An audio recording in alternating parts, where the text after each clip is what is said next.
Hello everyone. I want to make a sermon video today. I'm going to be in Psalms 25:12 through 15 in the King James Version of the Bible, and I'm going to read a little bit in Genesis, and then that'll be it. Today it's going to be beware making permanent decisions about temporary situations. And so Psalms 25:12 through 15 in the King James Version of the Bible said, "What man is he that feareth the Lord? Him shall he teach in the way that he shall choose. His soul shall dwell at ease, and his seed shall inherit the earth. The secret of the Lord is with them that fear him, and he will show them his covenant.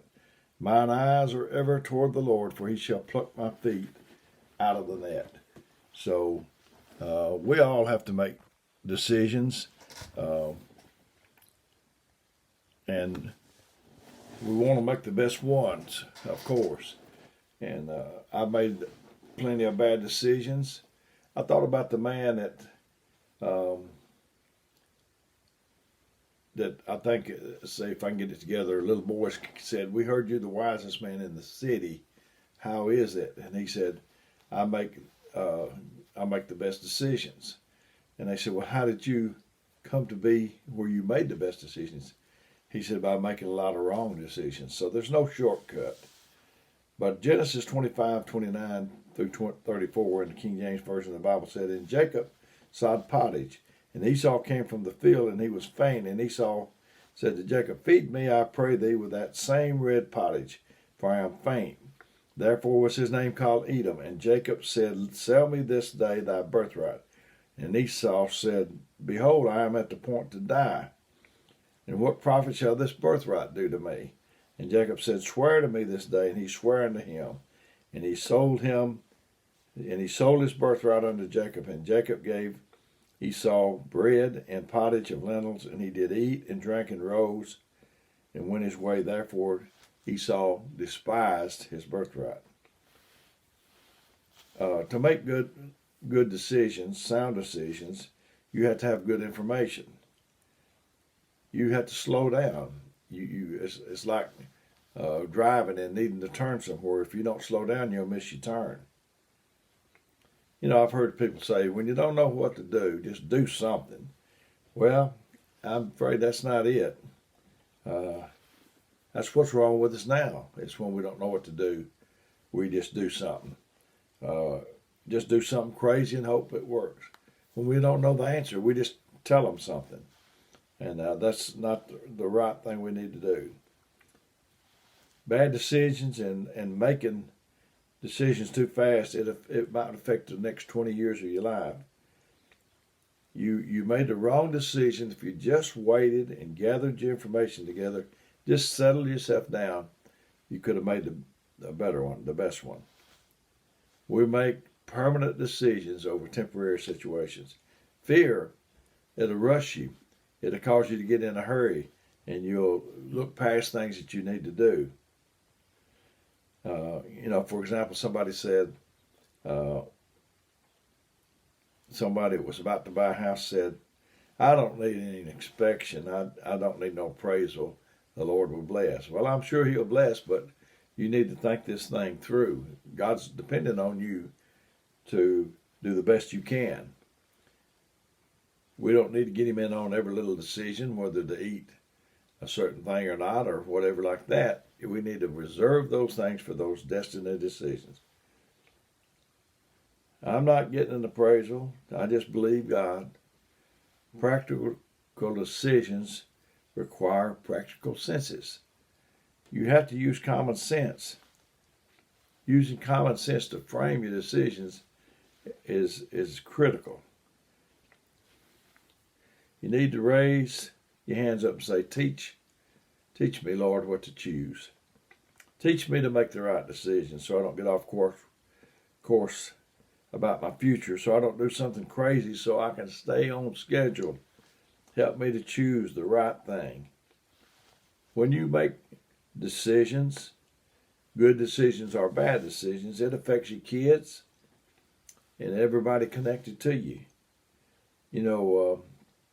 some dads, they don't take care of themselves. They work late, get up early, and they just killing themselves. They're not just affecting them and how their life is going to turn out. They're affecting other people. You know, parents smoking and drinking, which that happened in my family. Both of my parents smoked and my dad drank, and it affected us. We didn't know about second-hand smoke that much back then, but it was having a harmful effect. A dad's decision affects not only his life, but how others turn out too. You know, some people say the reason I'm an alcoholic is because my dad was an alcoholic. And another one would say the reason I'm not an alcoholic is because my dad was. It's up to you. I'm not saying that these people just woke up one morning and said, let me just see how I can mess up my kids' lives and everybody else that's connected to me. But bad decisions do affect your children, whether positive or negative. When somebody decided to leave the marriage, it affected them and those connected with them the rest of their life. Decisions are like earthquakes. They have tremors that rumble on for years and years. Even after you're dead, decisions have consequences. You are affected by the decisions of the people that you're connected to. And God says, when you fear me, I will tell you secrets. I'll give you privileged information. And I'll cause you to understand the things you could never understand on your own. The meek are people who are teachable. I want to be meek. I want to be somebody that can be taught. I want to be somebody that don't think they know everything. Guide my judgment, Lord. I need a guidance counselor. I'm not stupid. I'm not dumb. I just make dumb decisions sometimes. Help me, Lord. You know, you get in the car and you're going somewhere and you activate your GPS and it'll show you what decisions you need to make to arrive at your final destination. There are certain things the GPS won't tell you. You're on a long stretch of highway and it says in 8 miles turn left. You drive a while and it don't say anything. I think on most systems there's a little button that you can press and make her talk to you or him, and she will say something like, "Go, keep on straight ahead." The GPS is only designed to talk to you when you get near a turn. But sometimes you get insecure and worry that maybe you might not be on the right road, and you need a little affirmation that I'm on the right road. God's not going to talk to you every day. At least there might be days He don't talk to you much. I've heard people say, "The Lord told me this, and the Lord told me that, and the Lord told me something else." I'm thankful for you, but I have a little trouble getting a hold of that because He don't. Some people's like the Lord talks to them and don't talk to nobody else. It's like I heard they said, this little sister said, "Well, the Lord has been with me all day today." And another older child of God said, "Well, that's where He's been. I know I couldn't get a hold of Him. He's been with her all day." But He can be with all of us, but He's not going to talk every minute of every day. If God hasn't said anything to you straight ahead, just keep on going. You might be going somewhere you've never been before, or you might not recognize anything, but just keep going straight ahead until He tells you something. God will only talk to you when you need to make spiritual decisions. He's not going to tell you what dress to buy, more than like, or something like that. You know, the GPS don't say, "It's too hot in here, turn on the air AC." It doesn't say, "Roll your windows down." It's only there to speak to your decisions. The other decisions are excuse me for these hiccups. The other decisions are derived through your senses. We need to stop asking God questions that are not pertinent to our destination. He don't tell you what suit to wear, what shoes to wear.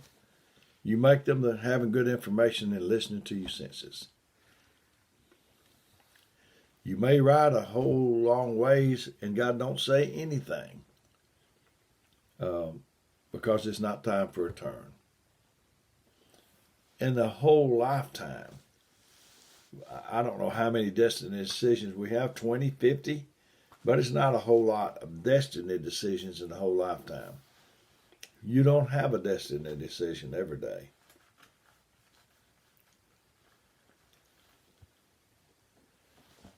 Periodically in your life, God will let you know your destiny and He'll give you a revelation.